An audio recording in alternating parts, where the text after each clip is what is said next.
오케이, 오늘은 우리 승현 학생이라고 서울대 의예과에 진학한 21학번으로 서울대 의예과에 진학한 임승현 학생을 초대를 했는데요. 한번 오늘 간단하게 인터뷰를 진행을 해보도록 할게요. 일단 우리 승현 학생 혹시 자기소개 먼저 간단하게 해주실 수 있나요? 안녕하세요. 저는 서울대학교에 21학번으로 입학해서 현재 2학년, 의예과 2학년에 재학 중인 서울대학교 의예과 임승현이라고 합니다.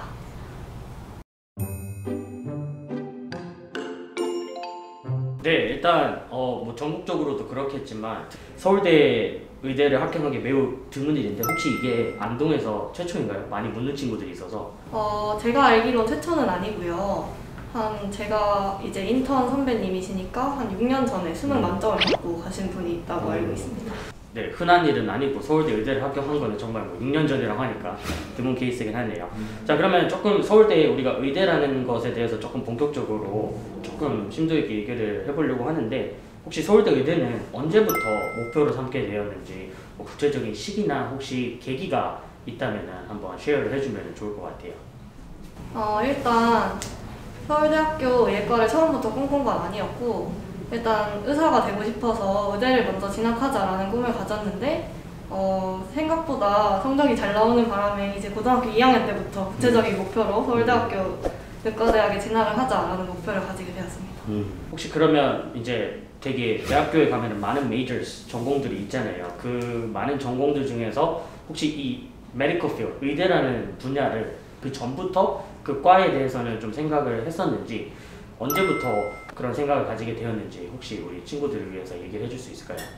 일단 의사를 꿈꾸게 된 건 사실 이제 이국종 의사라는 유명하신 의사분 있죠. 그분을 먼저 보고 꿈을 꾸게 되었는데 사실 성적이 영향을 크게 미치지 않았다라고는 하기는 어려운 것 같아요. 이제 성적이 잘 나오니까 나도 의사를 할 수 있겠는데? 라는 생각을 가지게 됐고, 그리고 이제 관심이 있었던 분야가 굉장히 많았지만 그 중에서 이제 의사라는 꿈이 점점 매력 있게 다가오게 된 거죠. 제가 가진 성적이라는 메리트와 의사가 가진 직업의 메리트가 함께 좋게 다가와서 의사의 꿈이 점점 더 확실해졌다고 보는 게 좋을 것 같아요. 혹시 이제 서울대 입학을 했고 의과대학에 입학을 했고 진학을 하고 있는 상태에서 이 의과대학을 졸업을 하고 나서 미래에 대한 계획이 혹시 어떻게 되나요? 일단 의사분들이 졸업을 하고 굉장히 다양한 방면으로 많이 나아가시는데, 뭐 실제로 의사가 돼서 대학병원 의사로 종사하시면서 연구하시는 분들도 계시고, 개원을 하셔서 경제적인 부분에 대한 메리트를 많이 가지시는 분들도 계시고, 혹은 뭐 해외로 진출하셔서 의사를 하시는 분들, 굉장히 다양한 진로가 많은데 저는 아직까지는 대학에 남아서 연구를 하는 방향으로 진로를 정하고 있습니다.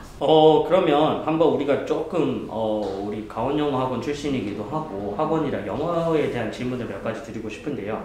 혹시 우리 승현 학생은 이제 중학교 때 가원영어학원을 다니면서 일단 영어 공부를 어떻게 공부를 하셨는지, 그 다음에 영어에서 본인이 생각을 했을 때 좀 가장 중요한 요소가 있다면 공부 방법이 어떻게 되는지 한번 얘기를 해주면 좋을 것 같아요.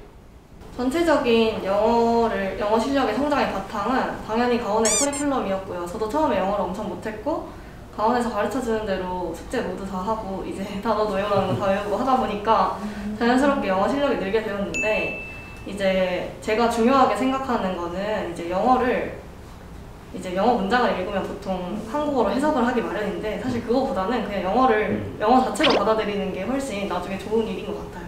되게 뭐 지난주에도 서울대 이제 경영학과 진학한 친구도 아니면은 또 이제 몇몇 친구들을 만나보면서 질문을 던져보면 공통적으로 하는 얘기가 다 영어를 한국어로 이제 언어에서 언어로 거쳐가는 과정이 아니라 그 언어 자체를 그대로 받아들이는 걸 다 똑같이 강조를 하더라고요.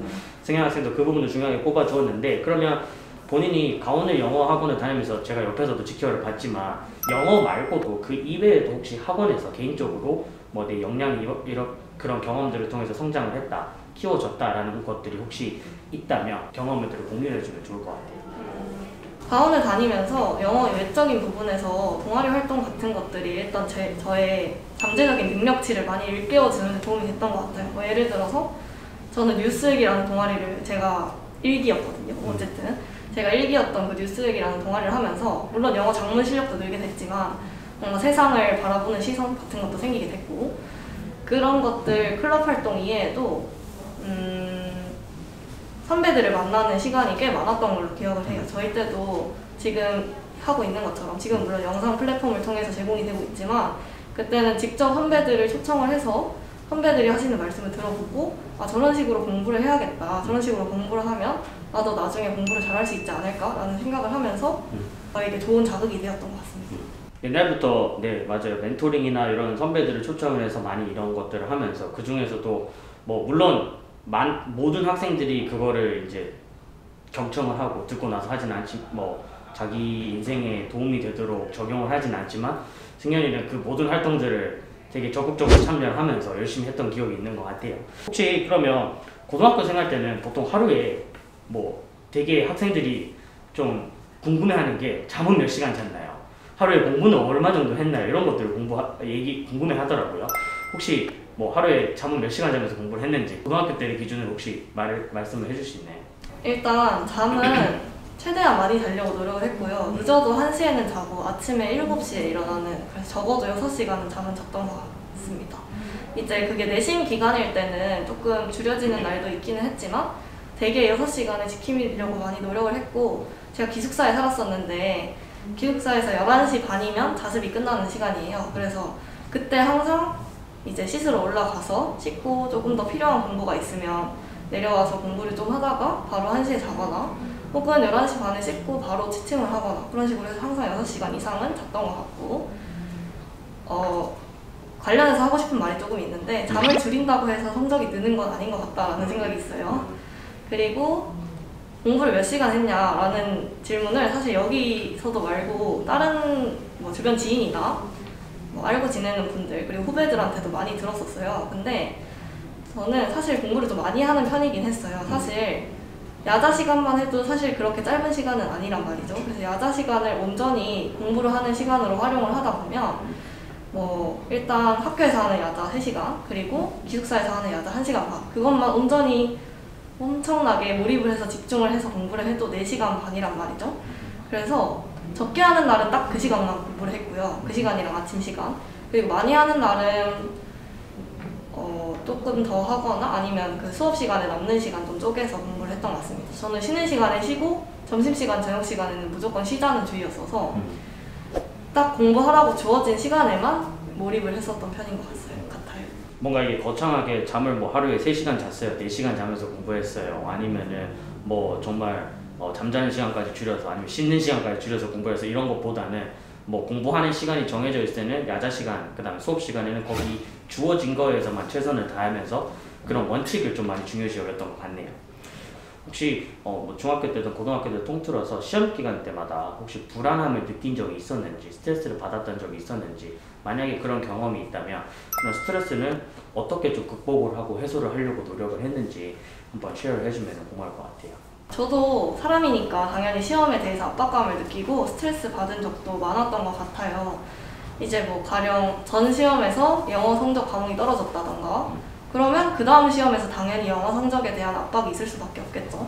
그래서 그런 경우에 압박감도 많았고 스트레스도 많이 받았는데 그런 거를 해소하기 위해서는 더 열심히 하는 방법밖에 없다라고 생각을 했던 것 같아요. 내가 불안한 만큼 열심히 해서 덜 불안하게 노력을 하자. 이런 방식으로 조금 저의 불안감을 해소하려고 했던 것 같고요. 그리고 나중에 조금 이제 커서 한 고등학교 2학년 후반 그때부터는 최선을 다했으니 됐다 이런 생각으로 시험을 쳤던 것 같습니다. 아주 멋진 말을 해줘야 돼. 본인이 받은 스트레스는 본인이 스스로 해결하려고 노력을 했고 뭐 다른 외부적인 것을 찾는 것이 아니라 본인 스스로 그걸 해결하려고 했고 나중에는 이제 뭐 약간 정말 나보다 공부 많이 한 사람은 없다, 정말 최선을 다했다라는 후회가 없다라는 느낌이 정도까지 공부를 하다 보면은 또 불안감이 저절로 생기지 않는 그런 경지까지 오르신 것 같네요. 혹시 내가 학창 시절 때 조금 공부를 하면서 포기해야 됐던 것들이 있었다면은 그게 혹시 어떤 것들이 있었는지 한번 얘기를 해줄 수 있을까요? 저는 공부를 하면서 뭘 포기했다라고 생각한 적은 딱히 없는 것 같아요. 이제 공부를 하면 친구들이랑 놀지도 못하고 뭐 소위 뭐 연애도 못하고 그리고 뭐 여가 유튜브 아니면 뭐 영화 시청, 드라마 시청 이런 거 다 못하는 거 아니에요? 라고 실제로 주변 사람들도 많이 물어보셨고 지금도 질문을 받게 되었는데요. 저는 아니라고 생각해요. 실제로 사실 공부하는 시간이 하루에 막 10시간, 13시간 이렇게 공부하는 게 아니니까 그 실제로 몰입해서 공부를 하는 시간을 제외하고 충분히 여가 시간이 많다라고 생각을 하고 있어요. 저도 점심시간, 저녁시간 때는 운동을 하는 편이었고요. 운동하지 않는 날에는 친구들이랑 교실에서 유튜브 보고 뭐 드라마도 보고 영화도 보고 했던 것 같습니다. 저는 그리고 야자는 보통 그러니까 참여를 보통 모두 했었는데요. 뭐 토요일, 일요일에 우리는 쉬잖아요. 그래서 그런 토요일, 일요일에 친구도 많이 만나고 뭐 연애도 하고 그랬었습니다. 네. 되게 주어진 시간에 그러니까 해야 되는 일들을 정해진 게 있다. 내가 원하는 것들이 있다라고 하면 그 주어진 시간에 뭔가 좀 최선을 다해서 그거에 몰입을 하고 몰두를 하려고 했던 것 같네요. 이게 마지막 질문일 것 같은데요. 지금 의대를 재학한 지 이제 1년이 되고 이제 곧 이제 2학년을 시작을 하시게 될 텐데 뭐 당연히 인생에서 대학교라는 것이 전부가 아니고 좋은 대학교라는 게 인생을 결정짓고 나를 결정짓는 거는 아니지만 내가 서울대를 1년을 다녀보니까 이런 점들을 좀 느꼈고 이런 환경을 경험을 해보니 학창시절 때 공부하는 게 또 이렇게 도움이 되더라. 이게 물론 정답은 아니겠지만 학창시절 때 공부를 잘해서 좋은 대학교를 가야 된다라는 게 무조건 인생의 정답은 아니겠지만 이제 선배님으로서 광원 졸업한 선배님으로서 실제로 이제 1년을 재학을 해보니 지금 내가 느끼는 심정 혹은 경험 후배들한테 마지막으로 해주고 싶은 얘기가 있다면 한번 마지막 말씀을 해주시면 감사할 것 같아요. 방금 말씀해 주신 것처럼 사실 좋은 대학이 다도 아니고 공부를 잘하는 것도 다가 아니라고 저도 생각을 하지만 이제 좋은 학교에 왔는 만큼 좋은 환경과 좋은 교수님들, 그리고 좋은 강의들이 많이 마련되어 있어서 저도 올 1년 동안 제 전공 수업 이외에도 다양한 수업을 듣다 보니 정말 물론 다른 학교의 수업이 좋지 않다는 건 아니지만 저희 학교 수업만 들어본 저의 입장으로서는 정말 좋은 교수님들이 질 좋은 강의를 제공하고 계시구나, 그만큼 제가 성장하고 있구나라는 걸 많이 느낀 한 해였던 것 같아요. 그래서 누가 좋은 대학교를 가는 게 인생에서 다는 아니다라고 말하죠. 물론 다는 아니지만 일부는 적용할 수 있다라는 것을 조금 느낀 한 해였던 것 같습니다. 이렇게 바쁘신 시간이실 텐데 바쁘신 시간에도 귀한 시간 내주셔서 감사하고 오늘은 여기서 인터뷰를 마무리하도록 하겠습니다. 감사합니다.